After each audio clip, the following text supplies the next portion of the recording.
Hardeep Singh Nijjar was not simply a plumber any more than Osama Bin Laden was a construction engineer. He had blood on his hands through multiple attacks. We're actually being hypocritical if Secretary Blinken makes that statement, because after all, what we're talking about isn't transnational repression. We're talking about transnational terrorism. And the fact of the matter is, this is no Mother Teresa we're talking about. The United States doesn't want to be pinned in the corner to choose between two friends, but if we have to choose between two friends, increasingly we're going to choose India. Prime Minister Trudeau, I think, has made a huge mistake. He has made allegations in a manner which he hasn't been able to back. There's two possibilities here. Either he was shooting from the hip and he doesn't have the evidence to support the accusations he made against the Indian government, or there is something there, in which case he needs to explain why his government was sheltering a terrorist with blood on his hands.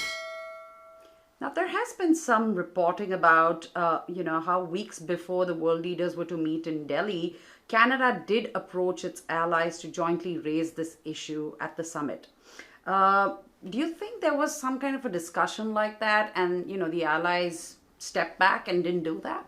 Well, as a former consumer of intelligence, I can say that oftentimes the intelligence we see, whether it's a telephone intercept or something else, isn't as black and white, isn't as cut and dry as oftentimes politicians want it to become.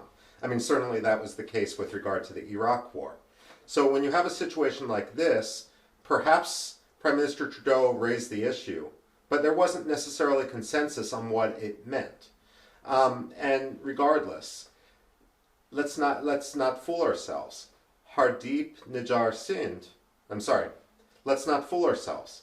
Hardeep Singh Nijjar was not simply a plumber any more than Osama Bin Laden was a construction engineer. He had blood on his hands through multiple attacks, and therefore, while Secretary of State Blinken may after the fact say that the United States will always stand against transnational repression, we're actually being hypocritical if Secretary Blinken makes that statement, because after all, what we're talking about isn't transnational repression. We're talking about transnational terrorism, and what the United States did to Qasem Soleimani and what the United States did to Osama Bin Laden is really no different than what India is alleged to have done in this case. Right. Now, you did mention in your opening remarks about, there are no facts, there is no evidence that Trudeau's really come out with. In the days ahead, if this surfaces, how convinced are you that the allies, including the US, is convinced with Trudeau's theory? I'm not sure that the allies are convinced with Trudeau's theory, or that they interpret the importance of the matter to the same degree that Justin Trudeau does. First of all, let's give one analogy.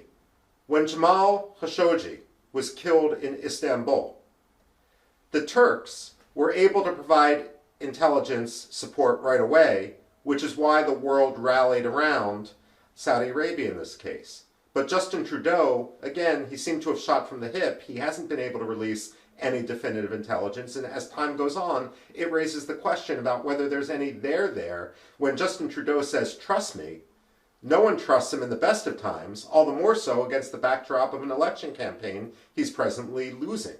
And so this is the reason why there is such great doubt or caution on the part of the United States and the other Five Eyes community.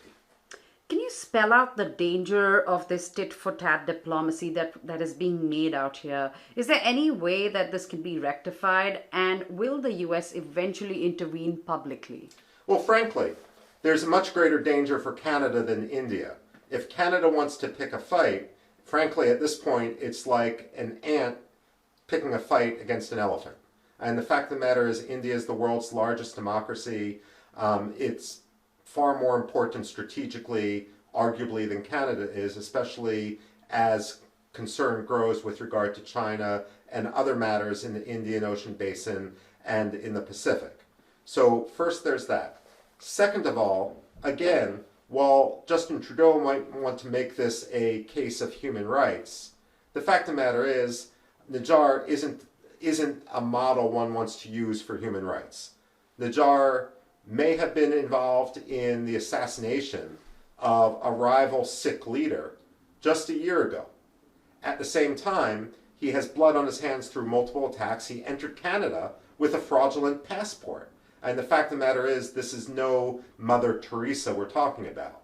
And frankly, many in the United States security community, and I believe actually many in the Canadian security community, probably understand that Justin Trudeau has gone too far. So this isn't a fight he wants to have. I suspect that the United States doesn't want to be pinned in the corner to choose between two friends, but if we have to choose between two friends, increasingly we're going to choose India on this matter, simply because Najar was a terrorist, and India is too important, our relationship is too important.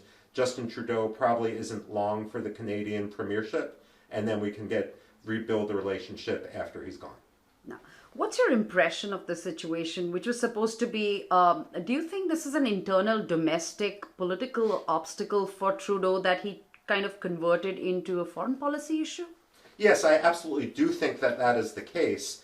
Justin Trudeau is playing domestic Canadian politics because as he struggles in his re-election campaign, the many Sikh activists are in crucial swing districts. But again, this isn't something unique to Canada. If I look back at American political history, Donald Trump talked about not only building a wall with Mexico, but making Mexico pay for that wall.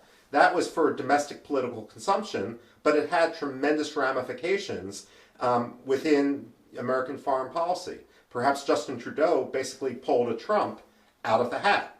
At the same time, if I want to go back to 2008, when Joe Biden was a senator, he wanted to criticize George Bush's custodianship of the Afghanistan war. And so he launched a broadside against Hamid Karzai, who was at the time Afghanistan's president. Well, when Joe Biden became vice president and then went to Afghanistan, he found that what he had uttered for domestic political consumption in the United States had actually found resonance with Hamid Karzai, and U.S.-Afghanistan relations plummeted because of it. I mean, I think Justin Trudeau was acting as a politician. He was very short-sighted, and no one should trade their short-term political convenience for the long-term relationship with the world's largest democracy.